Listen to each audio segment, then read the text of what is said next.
প্রথম মুভটা যেটা আমাদের সংসদ নেতা মাননীয় প্রধানমন্ত্রী ওথ নেওয়ার পর করেছিলেন হলো ভিভিআইপি, মানে এই সংসদে যারা বসেন, ট্রেজারি বেঞ্চে যারা বসেন, তাদের অস্টেরিটি মেজার্স।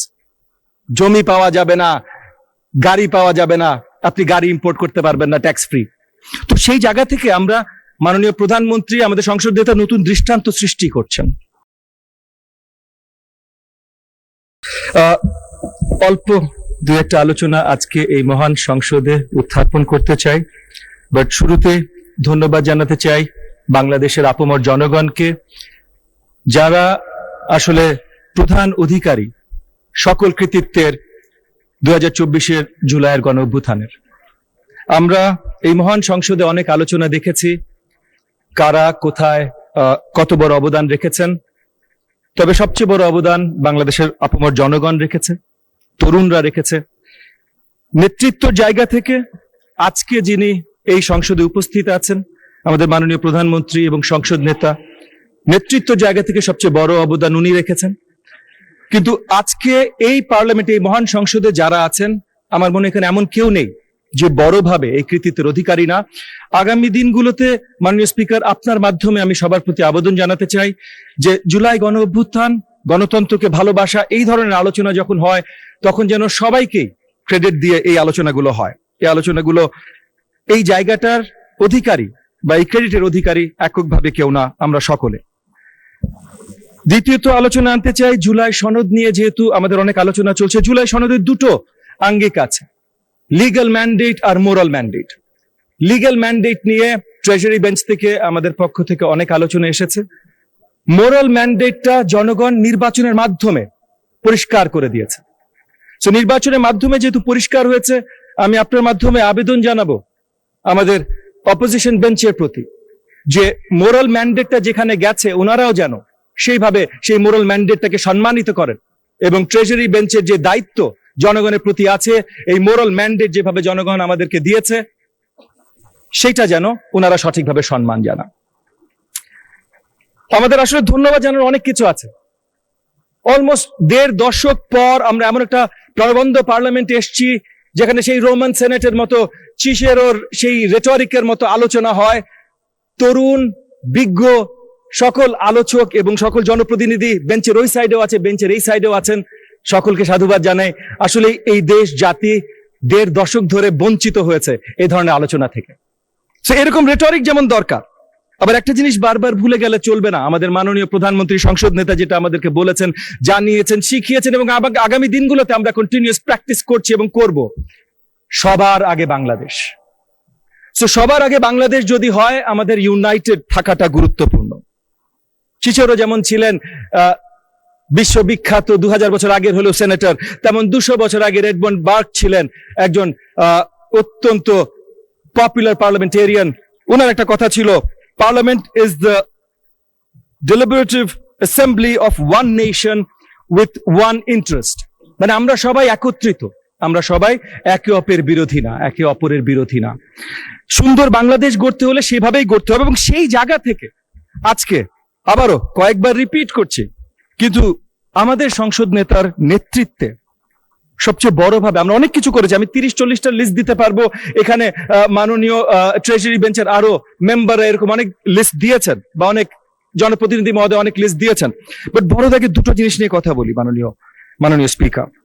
এক হলো 2 দশক পর এই নেতৃত্বে আমরা একটা পার্লামেন্ট পেয়েছি, একটা নির্বাচন পেয়েছি। এটার জন্য, এবং এই পার্লামেন্টের আসার মাধ্যমে আমরা ডেমোক্রেটিক প্র্যাকটিস শুরু করেছি, এটার জন্য আসলেই একটা ধন্যবাদ প্রয়োজন আমাদের মাননীয় সংসদ নেতা এবং আমাদের মাননীয় প্রধানমন্ত্রীকে। দ্বিতীয়ত, এবং হয়তো আরো গুরুত্বপূর্ণ, কারণ নির্বাচন মানেই শুধু ডেমোক্রেসি না, ডেমোক্রেসি মানে অ্যাকাউন্টেবিলিটি, জনগণের কাছে জবাবদিহিতা। এবং এই জনগণের কাছে জবাবদিহিতার জায়গা থেকে বাংলাদেশি সরকার ব্যবস্থায় প্রথমবার আমাদের সংসদ নেতা মাননীয় প্রধানমন্ত্রী শুরু করেছেন 180 দিনের প্ল্যান, উনি জনগণের জন্য দিয়ে দিয়েছেন। এই সরকার 180 দিনে কি করবে, কিভাবে করবে, এটা সবার কাছে পরিষ্কার থাকে। জবাবদিহিতার এর থেকে বড় কোনো উদাহরণ অন্য কোনো দেশেও যদি বিরোধী দলীয় বেঞ্চ থেকে আমাকে জানাতে পারেন, আমি তাদেরকে স্যালুট জানাবো। তবে সবচেয়ে বড় স্যালুট জানাবো আমাদের সকলকে, কারণ আমরা ওই জায়গায় আসতে পেরেছি যে 2 দশক ধরে গণতন্ত্রের বাইরে থেকে আমরা এমন গণতন্ত্রে এসেছি যে পরিষ্কার জবাবদিহিতার অধীনে আমরা চলে এসেছি। প্রথম মুভটা যেটা আমাদের সংসদ নেতা মাননীয় প্রধানমন্ত্রী ওথ নেওয়ার পর করেছিলেন হলো ভিভিআইপি, মানে এই সংসদে যারা বসেন, ট্রেজারি বেঞ্চে যারা বসেন, তাদের অস্টেরিটি মেজার্স। জমি পাওয়া যাবে না, গাড়ি পাওয়া যাবে না, আপনি গাড়ি ইম্পোর্ট করতে পারবেন না ট্যাক্স ফ্রি। তো সেই জায়গা থেকে আমরা মাননীয় প্রধানমন্ত্রী আমাদের সংসদ নেতা নতুন দৃষ্টান্ত সৃষ্টি করছেন। 2 মাসের ভেতর আমরা যত কিছু আমাদের অর্জন আছে, আমাদের পরিবারগুলোর জন্য, দুস্থ পরিবারগুলোর জন্য নারী এম্পাওয়ারমেন্টে ফ্যামিলি কার্ড 36,000-এর বেশি ইতিমধ্যে বিতরণ হয়েছে। কৃষক কার্ড, আমি লম্বা লিস্ট করবো না, আমার সময় কম আছে, যদিও আমি আশা রাখবো মাননীয় স্পিকার আপনি আমাকে সময় একটু বৃদ্ধি করে দেবেন।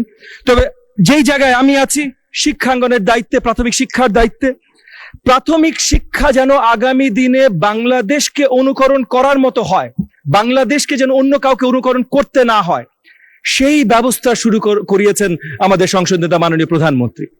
প্রথমত আমরা একটা ভিশনের মধ্যে এসেছি যে এডুকেশনের প্রত্যেকটা পর্যায়ে আমাদের career orientation and skill orientation থাকবে, যেন আগামী দিনগুলোতে আমাদের কোনো শিক্ষার্থী চাকরির জন্য এই দিক ওই দিকে, এই দরজা না ঘুরে, তাদের জন্য যেন চাকরি তৈরি থাকে, সেটা দেশে হোক আর দেশের বাইরে হোক।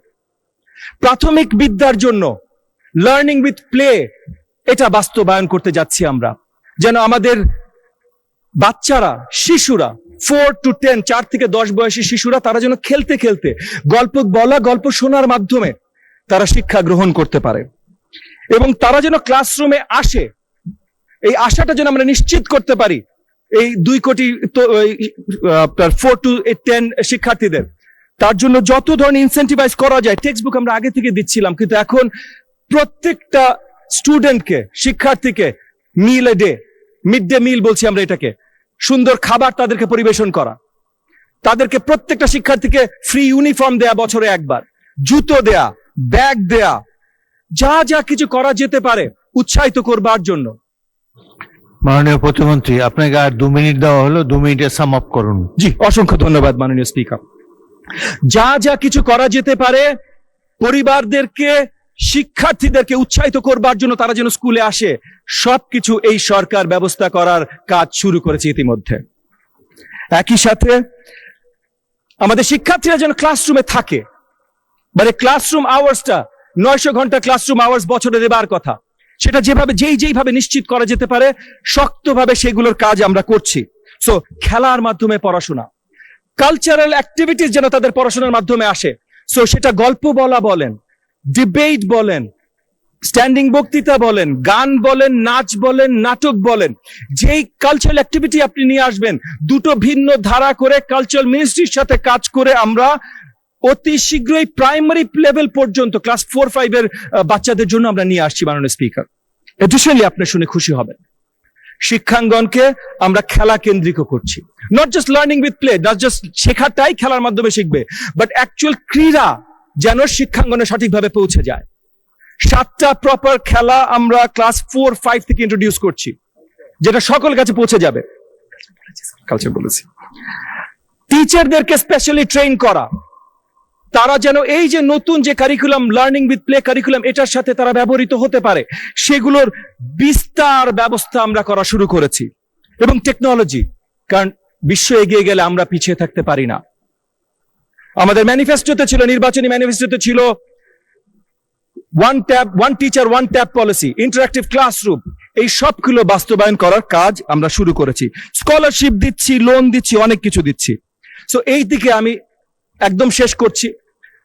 আমাদের অপোজিশন বেঞ্চের জন্য, তাদের প্রতি আপনার মাধ্যমে আমি আবেদন জানাচ্ছি যে ওনারা কমপ্লেন নিশ্চয়ই করবেন, কিন্তু প্রাপ্তিগুলো যেন সাধুবাদ, ধন্যবাদ জানান। আপনাকে অসংখ্য ধন্যবাদ মাননীয় স্পিকার, সকলকে অসংখ্য ধন্যবাদ। changetv.press, এক ফোঁটা হলুদ নেই।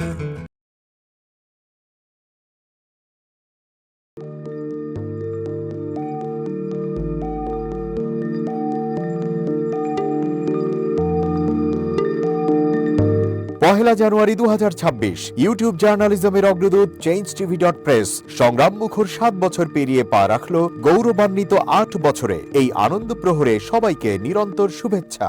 আমি নিজেকে ধন্যবাদ মনে করি, আমি সৌভাগ্যবান চেঞ্জ টিভির পক্ষ থেকে আমার সাক্ষাৎকার নেওয়ার জন্য তারা আসছেন।